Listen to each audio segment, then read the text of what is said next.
Hello and warm welcome to Sala foundation. बच्चों, आज के इस वीडियो में हम कवर करेंगे अपना चैप्टर नंबर 10 इलेक्ट्रोमैग्नेटिज्म। और बेटा ये लेक्चर पूरा का पूरा हम कवर करेंगे वन शॉट के फॉर्म में, मींस सिंगल लेक्चर में तुम्हारा ये जो कंप्लीट चैप्टर है वो कवर हो जाएगा। तो चलिए स्टार्ट करते हैं। तो देखो, सबसे पहला जो टॉपिक आता है वो हमारा आता है ऑस्टर्ड एक्सपेरिमेंट। तो बात आती है भाई, ऑस्टर्ड एक्सपेरिमेंट क्या है। तो देखो बहुत ही सिंपल सा है। आपको देखो ध्यान रखना है 1820 में जो ऑस्टर्ड साइंटिस्ट था उसने क्या किया, एक कंडक्टिंग वायर से करंट को पास किया। ऑस्टर्ड साइंटिस्ट ने क्या किया, एक कंडक्टिंग वायर से करंट को पास कर दिया। जब करंट को पास कर दिया तो क्या हुआ, मैग्नेटिक फील्ड प्रोड्यूस हो गया। क्या प्रोड्यूस हो गया, मैग्नेटिक फील्ड प्रोड्यूस हो गया। अब आपको यह चेक करना है कि भाई मैग्नेटिक फील्ड जो प्रोड्यूस हुआ है उसको पता कैसे करेंगे। तो उसको पता करने के लिए हमने यूज किया कंपास नीडल। तो कंपास नीडल की हेल्प से हमने चेक कर लिया कि भाई मैग्नेटिक फील्ड वास्तव में प्रोड्यूस हुआ है। तो सिंपल सा है, ऑस्टर्ड साइंटिस्ट था, उसने 1820 में एक कंडक्टिंग वायर को लिया और उससे करंट को पास करा दिया। करंट पास करते ही मैग्नेटिक फील्ड प्रोड्यूस हो गया और इसको डिटेक्ट करने के लिए जो नीडल थी उसकी क्या है, हेल्प ली गई। बस इतना आपको क्या है, ऑस्टर्ड एक्सपेरिमेंट में लिख देना है। नॉर्मली तो तुम्हारे एग्जाम में ये ऑस्टर्ड एक्सपेरिमेंट आएगा नहीं, बट अगर आ जाता तो इतना लिख के तुम क्या है चले आना, और इसको अपनी लैंग्वेज में थोड़ा सा क्या है बड़ा कर देना। बस इतना तुमको ध्यान रखना है, अपनी लैंग्वेज थोड़ा सा क्या इसको तुमको बड़ा कर देना बस। अब बेटा इसके बाद नेक्स्ट है आपका राइट हैंड थंब रूल। क्या है बेटा, राइट हैंड थंब रूल। अब बात आती है भाई राइट हैंड थंब रूल क्या था। देखो नाम से ही क्लियर है, राइट हैंड लेना है और थंब लेना है। क्या करना है, राइट हैंड लेना है और थंब लेना है। तो जैसे ये सपोज कर लो ये तुम्हारा क्या है, कंडक्टिंग वायर है। ये जो आप मार्कर देख रहे हो इसको सपोज कर लो ये क्या है, कंडक्टिंग वायर है। और फिर क्या करना है, जो ये तुम्हारा थंब है ना, थंब को रखना है करंट के डायरेक्शन में। तो हम कंसीडर कर लेते हैं जो करंट फ्लो कर रहा है वो अपवर्ड डायरेक्शन में फ्लो कर रहा है, मतलब नीचे से ऊपर की तरफ करंट जा रहा है। फॉर एग्जाम्पल अगर हम देखें तो जैसे हम मान लेते हैं कि ये हमारे पास क्या एक वायर है और यहां पे करंट ऐसे क्या है जा रहा है। तो उसी सेंस में हम क्या करते हैं, एक कंडक्टिंग वायर कंसीडर कर लेते हैं। करंट नीचे से ऊपर जा रहा है तो हम क्या करेंगे, थंब को ऐसे रखेंगे। जिधर करंट जा करंट का जरा ऊपर जा रहा है तो थंब को ऊपर रखेंगे। अब जो ये हमारी फिंगर है ना, ये फिंगर जहां पर हमारा सर्कल बनाती है, ये जो फिंगर है ना बेटा, देखो फिंगर ये जो सर्कल बनाती है, जो सर्कल बनाने की जो डायरेक्शन होगी वो इंडिकेट करेगा मैग्नेटिक फील्ड लाइंस को।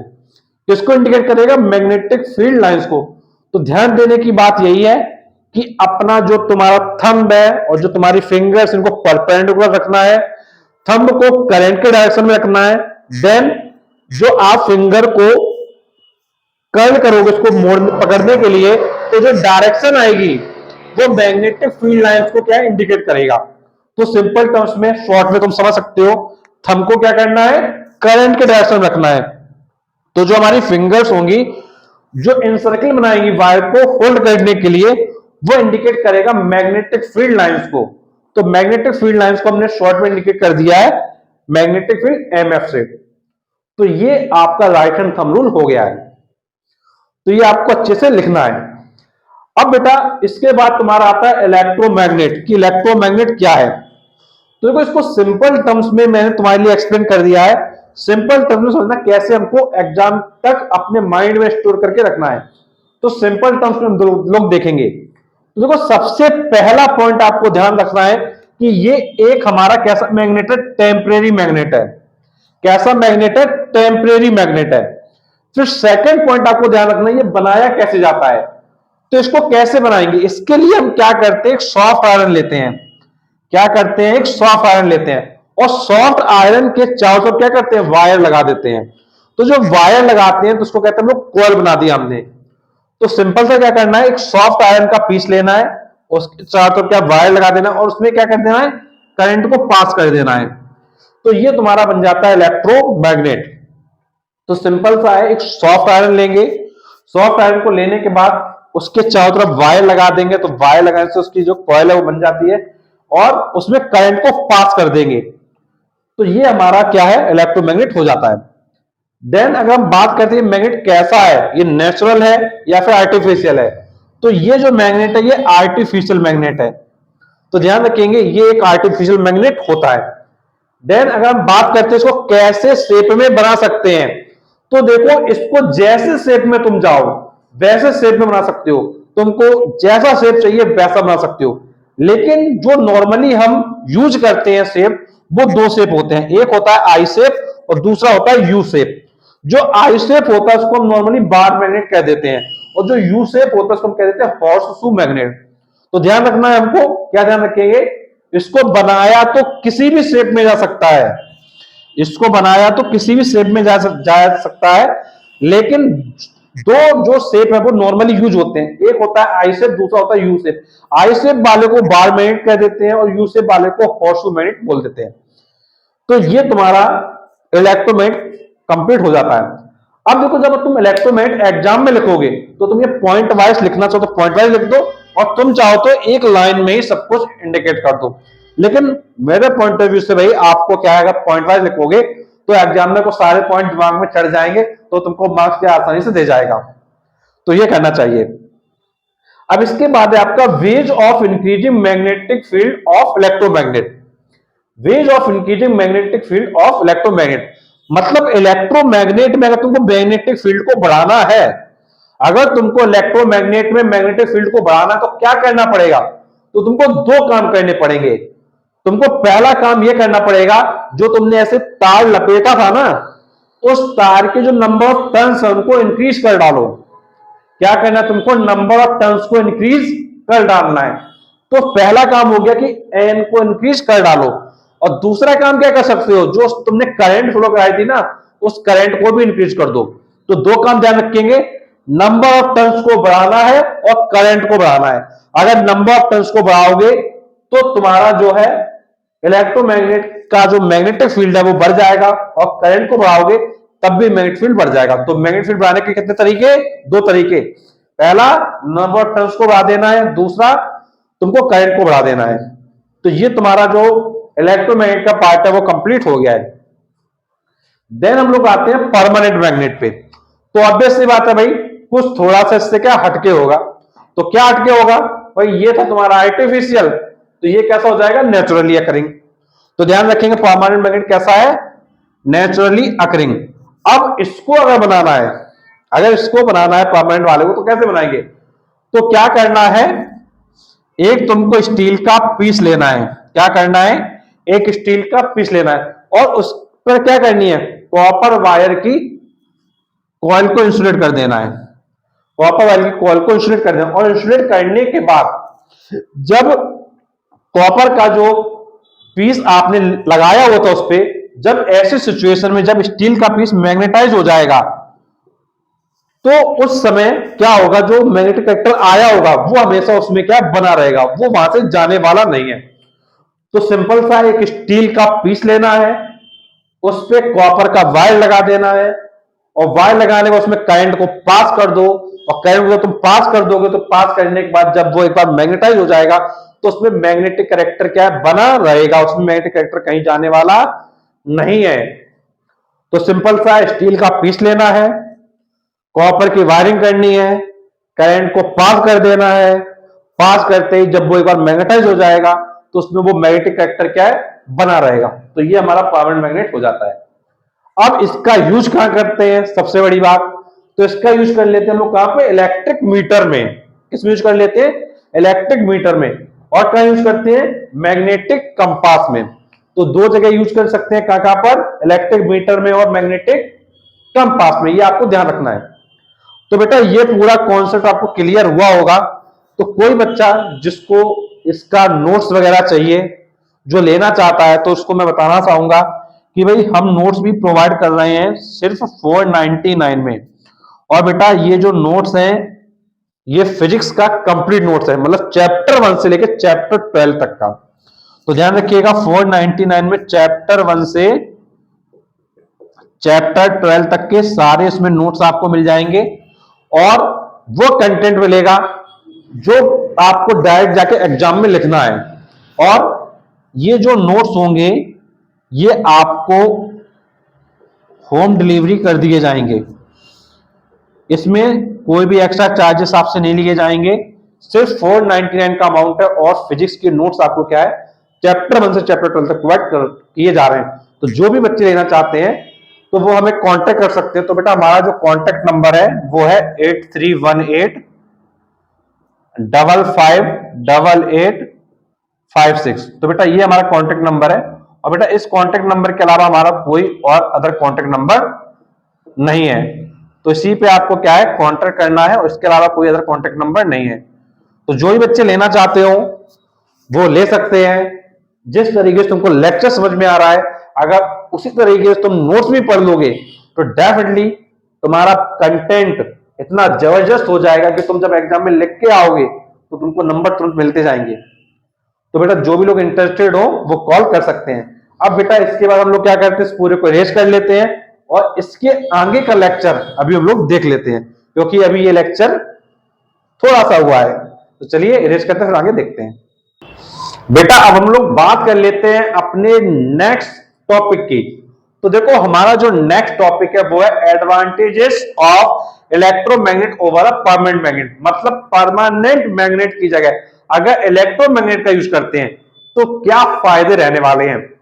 तो देखो सबसे बड़ा जो फायदा रहता है वो रहता है कि हम क्या कर सकते हैं, इलेक्ट्रोमैग्नेट से स्ट्रॉन्ग मैग्नेटिक फील्ड प्रोड्यूस कर सकते हैं।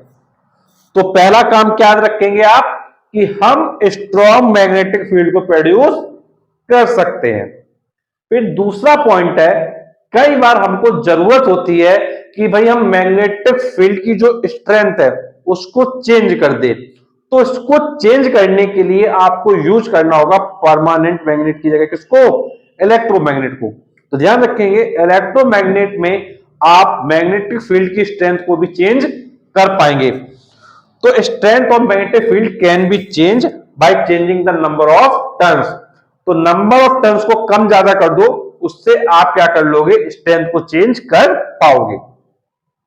इसके बाद थर्ड पॉइंट। तो थर्ड पॉइंट है हमारा, अगर आपको पोलैरिटी चेंज करनी है, अगर आपको मैग्नेट की पोलैरिटी चेंज करनी है तो वो भी आप कर सकते हो। कैसे कर सकते हो, करंट की डायरेक्शन को रिवर्स करके। अगर आप करंट का डायरेक्शन रिवर्स कर देते हो तो मैग्नेटिक फील्ड की जो पोलैरिटी है वो भी चेंज हो जाएगी। तो सिंपल सा है, polarity can be change, polarity can be reverse by reversing the direction of current. तो ये 3 पॉइंट आपको ध्यान रखना है। फर्स्ट पॉइंट क्या था, मैग्नेटिक फील्ड आप स्ट्रॉन्ग प्रोड्यूस कर सकते हो। दूसरा पॉइंट क्या था, आप मैग्नेटिक फील्ड की जो स्ट्रेंथ है उसको चेंज कर सकते हो by changing the number of turns. Third point था, जो मैग्नेट की पोलैरिटी है उसको भी चेंज कर सकते हो by changing the direction of current. तो ये 3 पॉइंट आपके क्या कवर हो जाते हैं। अब नेक्स्ट टॉपिक है यूजेस ऑफ इलेक्ट्रोमैग्नेट। जो हमने इलेक्ट्रोमैग्नेट पढ़ा इसका कहीं यूज भी है कि नहीं, कि फालतू पढ़ते जा रहे हैं। तो देखो इसका पहला सबसे बड़ा यूज है, जो वेस्ट मटेरियल होता है, जो भी आयरन स्क्रैप होता है उसको उठाने के लिए यूज कर लेते हैं। देखो जो हैवी आइटम्स हैं, जैसे कोई कचरा वगैरह पड़ा हुआ है लोहे का, जो लोहे का आयरन स्क्रैप होता है, तो जो आयरन स्क्रैप है तुम्हारा, अगर उसको तुम उठाना चाहते हो तो हमको चाहिए लेबर। अब लेबर क्या है, ज्यादा भारी आइटम को नहीं उठा पाता है, तो हम क्या कर सकते हैं, यूज कर सकते हैं इलेक्ट्रोमैग्नेट का। तो इलेक्ट्रोमैग्नेट का सबसे पहला यूज है for lifting and transporting heavy scrap. तो जो भी आपके पास हैवी स्क्रैप है उसको लिफ्ट कर सकते हो, उसको ट्रांसपोर्ट कर सकते हो by the using of electromagnet. तो फर्स्ट पॉइंट आपको ये याद रखना है।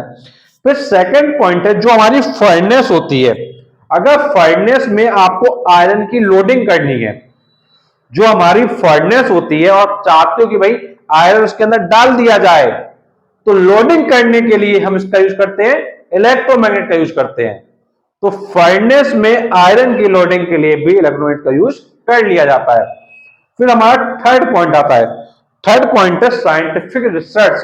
अगर आपको कोई साइंटिफिक रिसर्च वगैरह करना है तो भी इलेक्ट्रोमैग्नेट का यूज हम लोग करते हैं। तो इतना कॉन्सेप्ट मुझे लगता है कि आपको क्लियर हो गया होगा। किसी भी बच्चे को डाउट है तो कमेंट बॉक्स में बता सकता है। अब बेटा इसके बाद हमारा नेक्स्ट टॉपिक है। नेक्स्ट टॉपिक है force on a current carrying conductor in a magnetic field. तो आपके पास एक करंट कैरिंग कंडक्टर है, तो उसमें आपको क्या फोर्स बताना है कि इसमें कितना फोर्स लग रहा होगा। तो सिंपल सा टॉपिक है। तो इसके लिए सबसे पहले हमको क्या करना होगा, सबसे पहले डायग्राम पर आना होगा। तो जैसे हम कंसीडर कर लेते हैं कि ये हमारा डायग्राम है, इसमें एक एक करंट कैरिंग कंडक्टर हमने क्या ले लिया है, जो हमारा मैग्नेटिक फील्ड बी के साथ, जो हमारा मैग्नेटिक फील्ड वी के साथ क्या कर रहा है, थीटा एंगल बना रहा है। और इसकी जो लेंथ है वो हमने कंसीडर कर लिया है एल। तो ध्यान रखेंगे लेंथ को एल कंसीडर कर लिया है, और ये कंडक्टर मैग्नेटिक फील्ड का थीटा एंगल बना रहा है, और मैग्नेटिक फील्ड की जो वैल्यू है वो क्या है, बी। अब मैग्नेटिक फील्ड की डायरेक्शन के बाद हमारी डायरेक्शन आएगी करंट की, कि करंट की क्या डायरेक्शन होगी। तो हम करंट की डायरेक्शन कंसीडर कर लेते हैं कि करंट की जो डायरेक्शन है वो इस टाइप में है। तो ये होगी हमारे करंट की डायरेक्शन। तो बेटा इसमें जो फोर्स एप्लीकेबल होगा वो होगा इनसाइड डायरेक्शन, मींस इस बोर्ड के अंदर वर्टिकल डायरेक्शन में क्या है, फोर्स क्या है लग रहा होगा। अब देखो जो ये फोर्स की वैल्यू होती है वो कुछ फैक्टर्स पे डिपेंड करती है। तो बेटा फर्स्ट फैक्टर है कि फोर्स करंट के डायरेक्टली प्रोपोर्शनल होता है। सेकंड फैक्टर है कि फोर्स मैग्नेटिक फील्ड के डायरेक्टली प्रोपोर्शनल होता है। थर्ड फैक्टर है फोर्स कंडक्टिंग वायर की लेंथ के भी डायरेक्टली प्रोपोर्शनल होता है। फोर्थ, फोर्स हमारा साइन थीटा के भी डायरेक्टली प्रोपोर्शनल होता है। तो ध्यान रखने हमारे फोर फैक्टर है। Force is directly proportional to the current passing through the conductor, and force is directly proportional to the magnetic field, and force is directly proportional to the length of the conductor, and fourth one is force is directly proportional to the sine of angle। तो ये आपको ध्यान रखना है। अगर बेटा इन four equations को हम कंबाइन करें तो बेटा ये जो फोर इक्वेशन है हमारी वो देखो हो जाती है एफ प्रोपोर्शनल आई बी एल साइन थीटा। क्या हो जाता है, एफ प्रोपोर्शनल आई बी एल साइन थीटा। बेटा प्रोपोर्शनलिटी का साइन हटाओगे तो कांस्टेंट आता है के, तो आपका हो जाएगा के आई वी एल साइन थीटा। और बेटा एक्सपेरिमेंटली के की वैल्यू 1 होती है, तो एफ की वैल्यू आ जाती है आई वी एल साइन थीटा। तो ये हमारा एक्सप्रेशन हो जाता है फोर्स के लिए। तो कोई भी कंडक्टिंग वायर है जिसमें आपको फोर्स निकालना है उसका आंसर होगा F equal to I V L sine theta. तो ये टॉपिक आपका इंपॉर्टेंट है, एग्जाम में आ सकता है, तो आपको ध्यान रखना है, डायग्राम बनाना है, देन आपको ये स्टेटमेंट लिखना होगा। और बेटा इसके अलावा 1 मार्क में एक क्वेश्चन और आता है।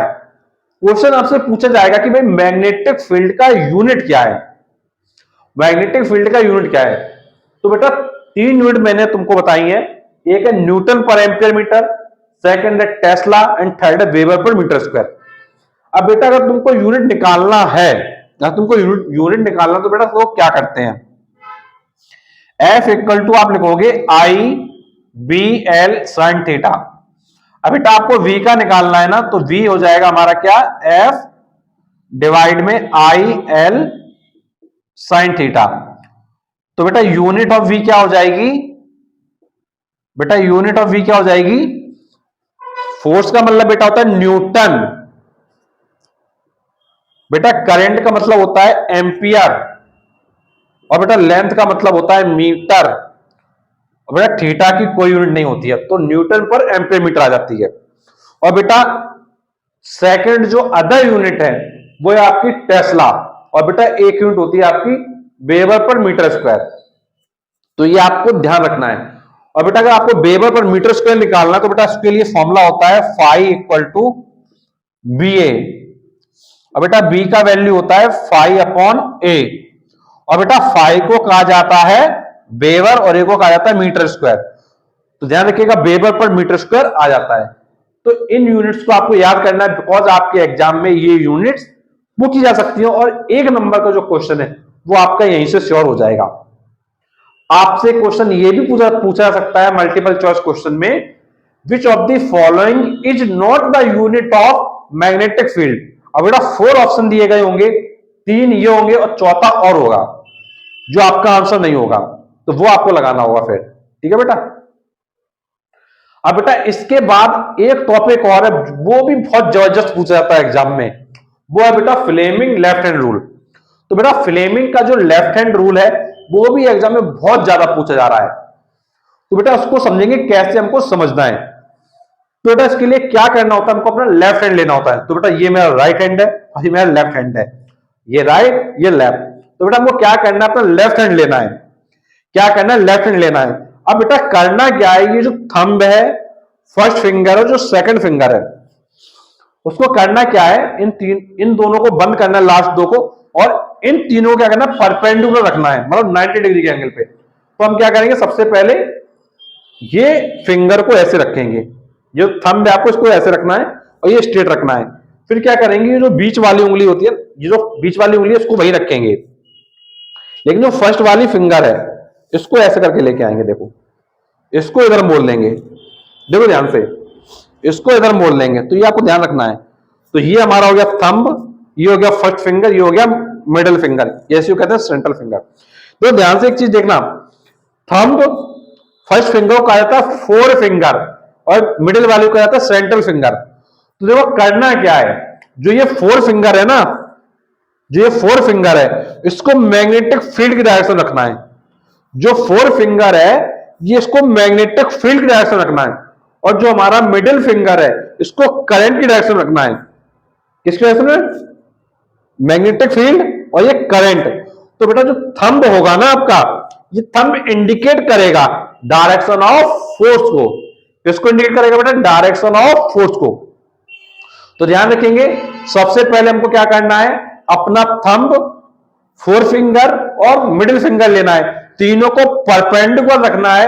और परपेंडिकुलर रखने के बाद अगर हमारा जो फोर फिंगर है वो मैग्नेटिक फील्ड की डायरेक्शन में है, और जो हमारा सेंटर फिंगर है वो अगर हमारा करंट के डायरेक्शन में है, तो फिर हमारा जो थंब होगा वो इंडिकेट करेगा फोर्स की डायरेक्शन को। तो ये हमारा लॉ है। तो अगर मैं बेटा कम शब्द में मैं आपके लिए लिख के दिखाऊं, तो फोर फिंगर मैग्नेटिक फील्ड की डायरेक्शन में, सेंट्रल फिंगर करंट की डायरेक्शन में, तो फिर क्या होगा, थंब फोर्स की डायरेक्शन को इंडिकेट करेगा।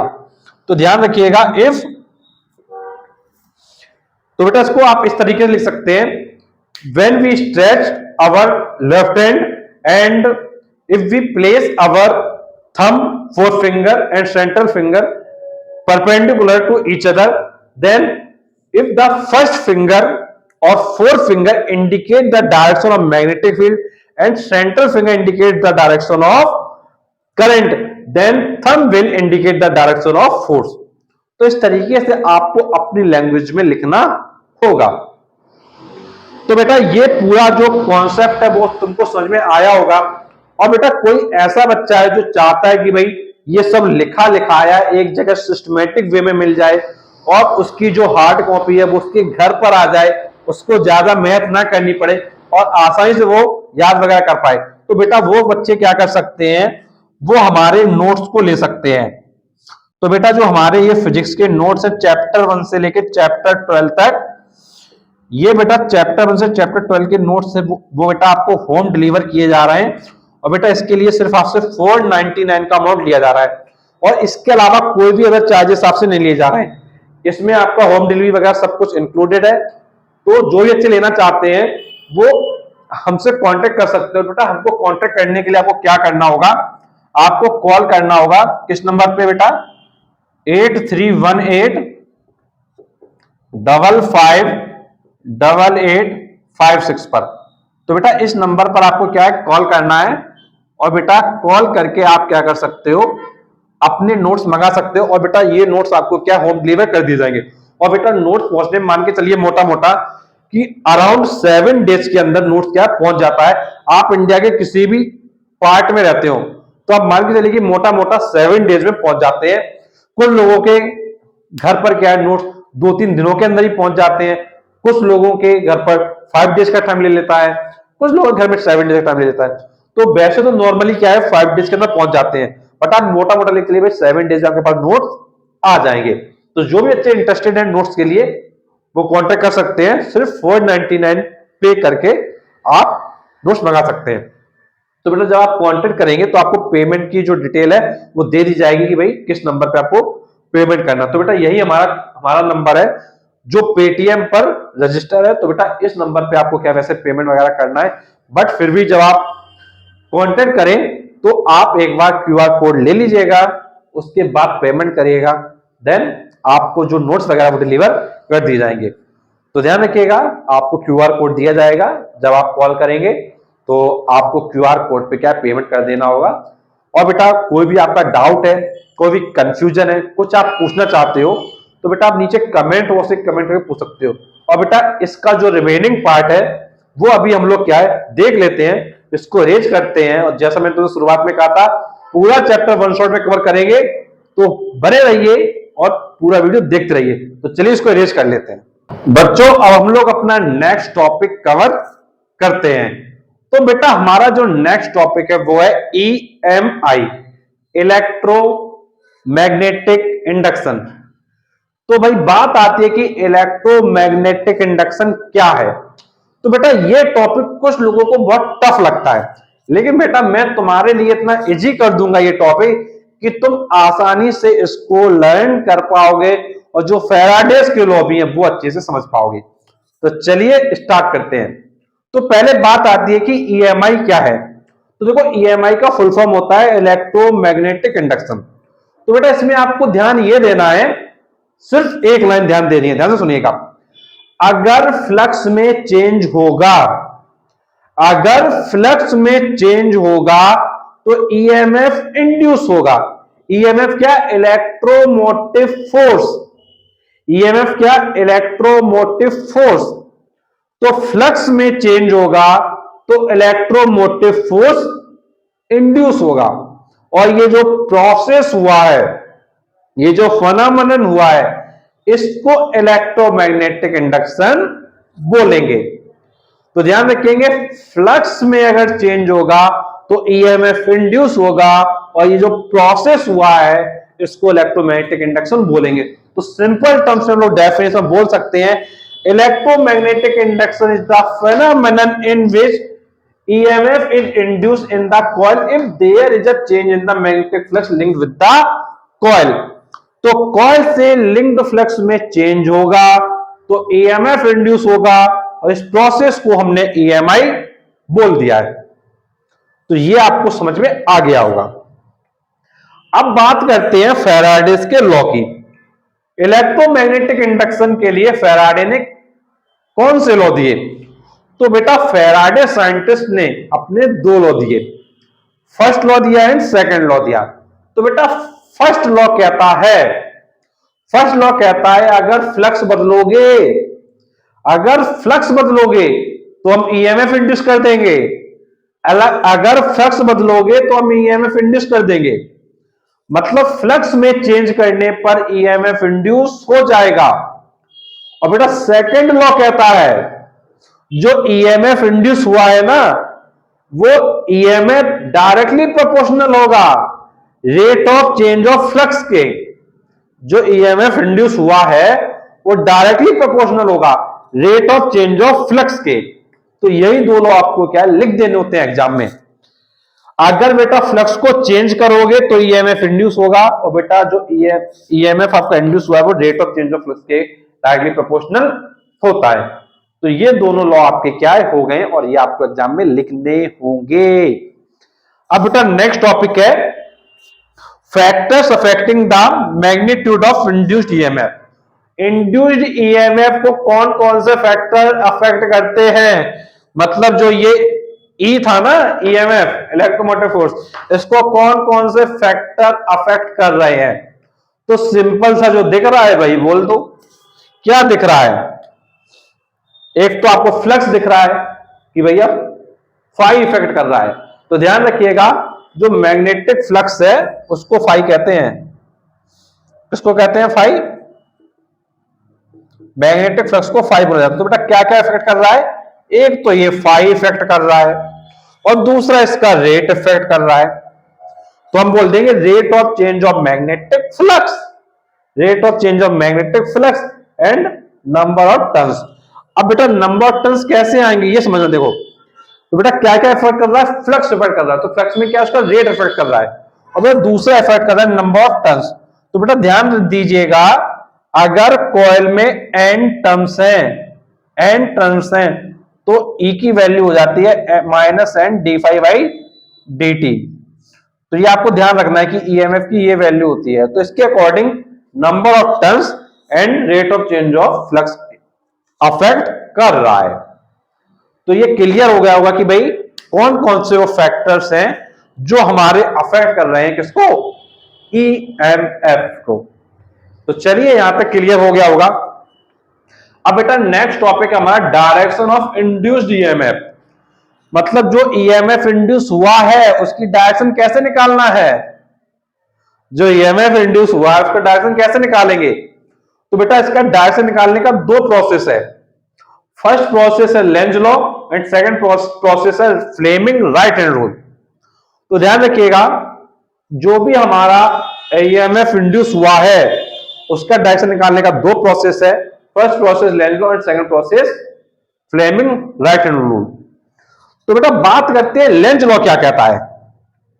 तो बेटा लेंज लॉ सिंपल सा कहता है, जो हमारा इंड्यूस ईएमएफ है, जो हमारा इंड्यूस ईएमएफ उसकी जो डायरेक्शन होगी ना वो हमेशा अपोज करने की होगी।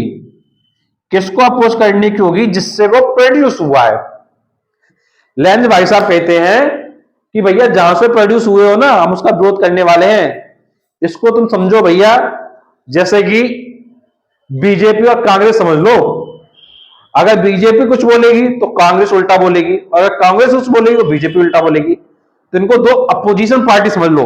तो लेंज लॉ यही कहता है, जो इंड्यूस ईएमएफ की डायरेक्शन है, जो इंड्यूस ईएमएफ की डायरेक्शन है वो हमेशा अपने कॉज का अपोज करेगी। जिस वजह से वो प्रोड्यूस हुई है उसका अपोज करना ही करना है।